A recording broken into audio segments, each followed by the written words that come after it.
Narendra from News Nations and Narendra Nath from NBT. Yeah, I see a lot of interest in the issue of vaccines, naturally.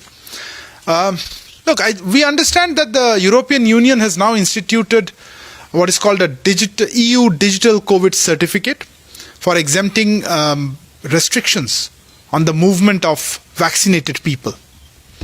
Our expectation is that Indians who have been vaccinated through our domestic vaccination program would be treated at par with those vaccinated in the EU, and the COVID vaccination certificate would be recognized by the EU on a reciprocal basis. As you are aware, such COVID vaccination certificates can be authenticated on the COVID website itself. We are in touch with EU member states in this regard for reciprocal acceptance. I understand that a number of EU countries have already taken steps, positive steps in this direction. And revaccination by other countries across the world, I'm afraid this would depend on the country concerned, so I would not be able to add to this right now. Yatin. Nainima from The Print is asking, what is the status of the arrival of COVID vaccines that were being promised by USA? Munish Gupta from PIO TV is asking, India is the biggest vaccine manufacturer, with several vaccines cleared for emergency use, import and production being ramped up for Indian vaccine manufacturing. When will India again start supporting other needy nations with vaccine doses needed by them? India was first praised for vaccine diplomacy, then blamed for giving away vaccine. Has that affected policy? Gautam Lahiri is asking, as Finance Minister announced incentive for tourism sector, when reopening of tourist visa is expected, do we have any update on resumption of air bubble? Maha from CNN News 18 is asking, what is the progress on Covaxin's approval by WHO? And I have a similar question from Madhurendra from News Nation. Okay, on the issue of vaccines, as I have said earlier, government is making all efforts to augment vaccine availability in the country, be it through domestic production or imports. As regards the specific vaccines and the status of their imports into India, this is a matter for the concerned regulatory authorities.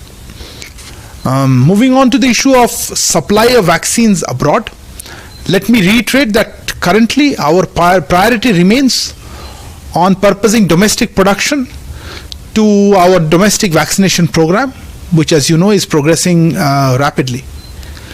And as regards the issue of travel into India, these are being dealt by the Health Ministry and the Ministry of Home Affairs. We will certainly share with you if there are any updates in this regard. Yatin. Sandeep from Tribune is asking, will India raise the suspected drone attack at Jammu with Pakistan, considering that security agencies suspect the hand of Lashkar-e-Toiba?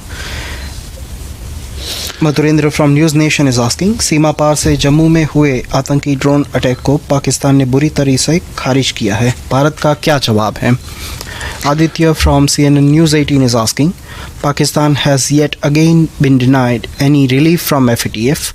How does India see Pakistan's inability to convince FATF on acting against terror financing on its soil? Sanjay from Arab News is asking, Imran Khan in Pakistan's National Assembly said that Islamabad would not restore ties with India until New Delhi reverses its decision on Kashmir. Any comment to that? Praveen Gautam from News Point, Deepak Ranjan from PTI Bhasha are asking similar questions. Thank you. Look, regarding the Jammu Air Force Station case, the investigation is in progress. As far as terrorism and terror financing is concerned, we have a zero tolerance policy. We condemn terrorism in all its forms and manifestations. All countries must take credible action against terrorism, including by putting an end to cross-border movement of terrorists, ending terrorist safe havens and infrastructure, and their financing channels. In this regard, we call upon Pakistan to take credible, verifiable and irreversible action against terrorist networks and proxies operating from territories under its control, and to bring the perpetrators of terrorist attacks, including the 26 November Mumbai attack and the Pathankot attack, to justice. Nainima from the Print is asking, when was the drone spotted inside Indian High Commission in Islamabad, and if there were more such incidents? Uma Shankar from NDTV has ask, क्या ये सही है कि पिछले शनिवार को भारतीय उच्चायोग इस्लामाबाद के रेसिडेंशियल ब्लॉक में एक पार्टी का आयोजन किया गया था और उसके दौरान करीब 10 बजे एक ड्रोन ऊपर देखा गया? जो भारत की तरफ से पाकिस्तान को जो आपत्ति दर्ज कराई गई है वो किसी और तारीख और समय पर देखे गए ड्रोन के बारे में है? Aditya from CNN News 18 is asking, was there a drone spotted twice inside Indian High Commission in June 26th night? Is India investigating this incident in relation to Jammu Air Force Base drone attack which happened just hours later? Sachin from Univarta is asking, बीते शनिवार 26 जून को इस्लामाबाद में भारतीय उच्चायोग में भी drone की घुसपैठ होने की रिपोर्ट आई है। भारत सरकार ने इस घटना पर क्या कदम उठाए हैं? We have similar question from Anish from Asianet, Vijay Lakshmi from India TV, Deepak Ranjan from PTI Bhasha, Siddhant from वियॉन, Madhurendra from News Nation, Manas from PTI, Srinjoy from Times Now and Maha from CNN News 18. A drone was spotted over the premises of the Indian High Commission in Islamabad on 26th June this year. This has been taken up officially with the government of Pakistan. We expect Pakistan to investigate the incident and prevent recurrence of such breach of security. Yatin. Sanjay from Arab News is asking, last week Afghan journalist Sami Yusufzai tweeted that Indian External Affairs Minister had met with Taliban leaders. How true is the fact that Mr. Jaishankar met the Taliban leaders during his transit halt in Doha recently? India always claims that it is in touch with all stakeholders in Afghanistan. What New Delhi expects from Taliban, which is one of the main stakeholders in Afghanistan? Siddhant from Vion is asking, we have issued new security advisory for our nationals in Afghanistan. Any key reason for that? Ranjit Kumar from Rakshat News is asking, in view of reports of Taliban's expanding control over Afghan cities, how India views current security situation in Afghanistan? Narendranath from New Bharat Times is asking, Taliban से भारत का संपर्क किस स्तर पर हो रहा है? हालांकि विदेश मंत्री की किसी मीटिंग का खंडन किया गया, लेकिन क्या आधिकारिक स्तर पर किस तरह की बातचीत हुई है? We have similar question from Aditya from CNN News 18 and Deepak Ranjan from PTI Bhasha. We have seen some media reports based on a tweet by some journalists about meeting with the Taliban by EM.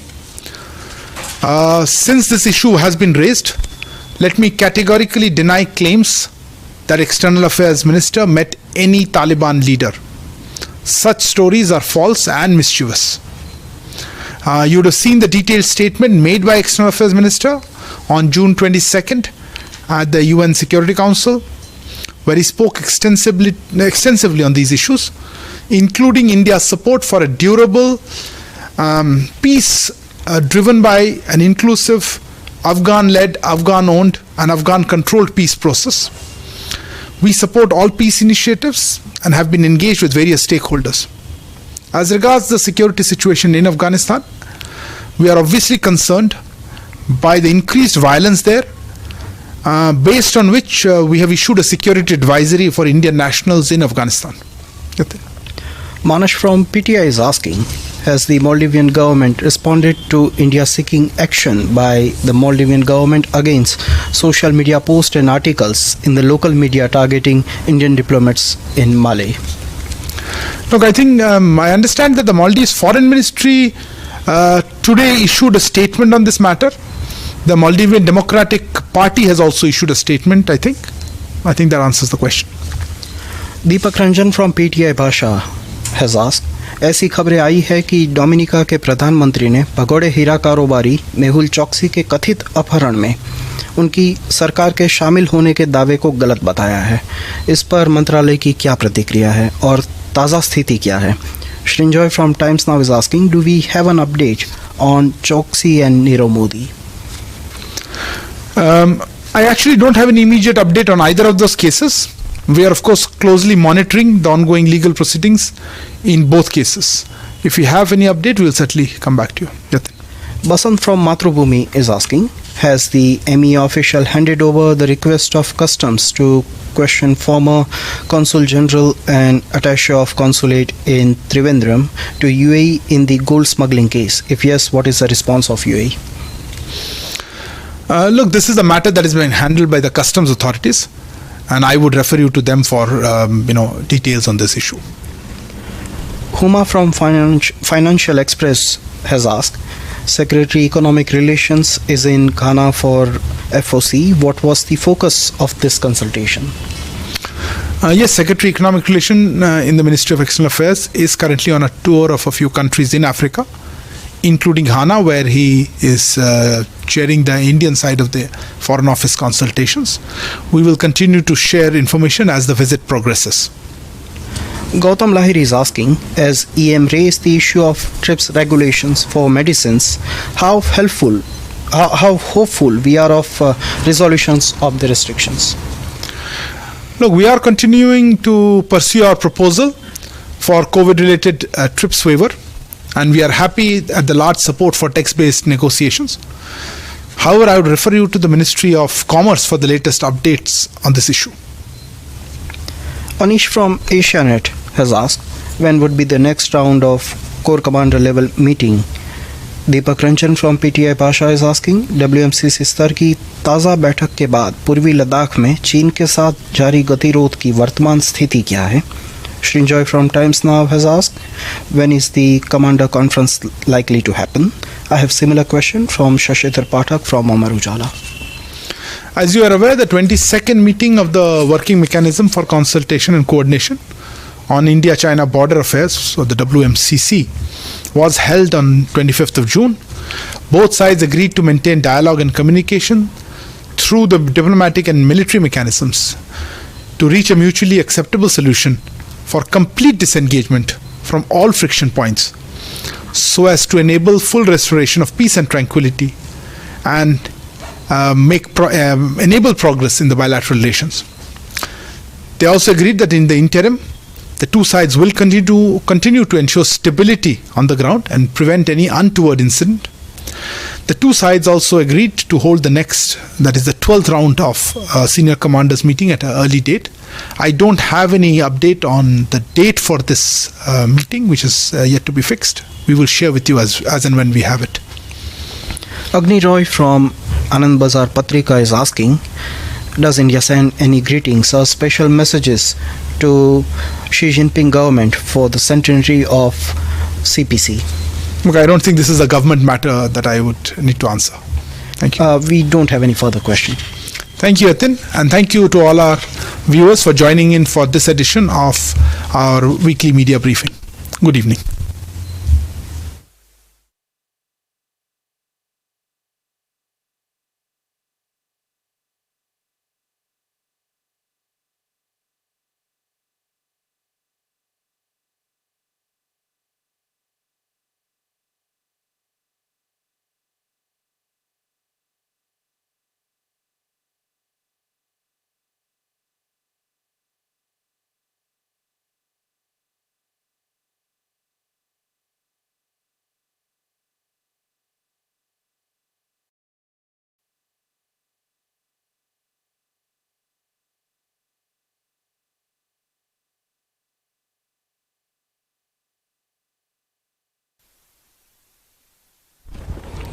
Namaskar and a very good evening. Welcome to this week's media briefing from the Ministry of External Affairs. Before we get on to the questions this evening, allow me to share some information regarding the forthcoming meeting of guest countries and the Group of Seven, the G7, which is happening in a hybrid format this evening. I would like to read out a statement.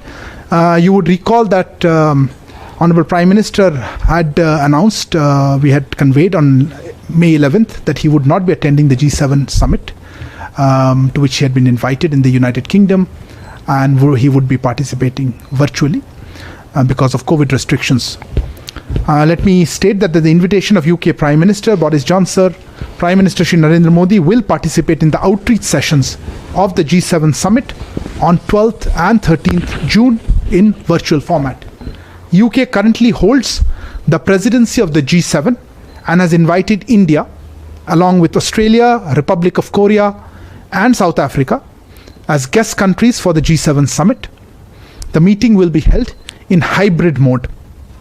The theme for this summit is Build Back Better, and the UK has outlined 4 priority areas for its presidency. These are leading the global recovery from coronavirus while strengthening resilience against future pandemics, promoting future prosperity by championing free and fair trade, tackling climate change and preserving the planet's biodiversity, and championing shared values and open societies. The leaders are expected to exchange views on the way forward and on global recovery from the pandemic with a focus on health and climate change. This is the second time that the Prime Minister will be participating in this G7 meeting. India had been invited by the G7 French presidency in 2019 to the Biarritz summit as a goodwill partner, and Prime Minister participated in the sessions on climate, biodiversity and oceans, as well as on digital transformation. I would now take the questions. We have received a number of them, and may I hand over the floor to you, Yatin, to take us through the questions. So Siddhant from Vion is asking, Pakistan has made official remarks on media reports on seizure of suspected material in Bokaro last week. How would you like to respond to that? Look, let me say that the Department of Atomic Energy of the Government of India, after due evaluation and laboratory analysis of the material sample, has stated that the material seized is not uranium and not radioactive.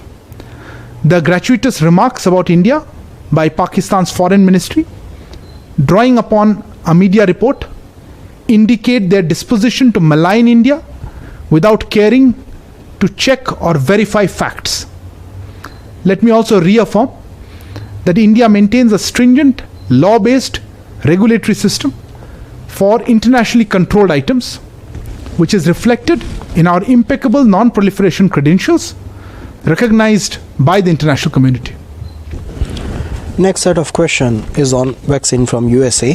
Pranay from ABP News is asking, America की तरफ से vaccine सहयोग को लेकर बीते दिनों काफ़ी बात और फ़ोन कॉल हुए।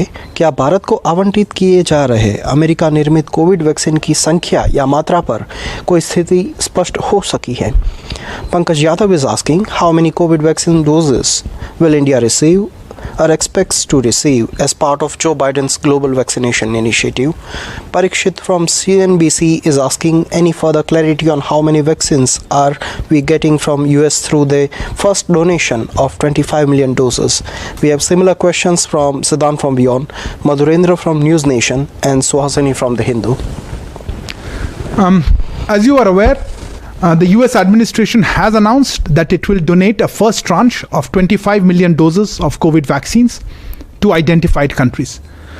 On June 3rd, the US Vice President Kamala Harris called Prime Minister on phone to confirm that India will be among the recipient countries.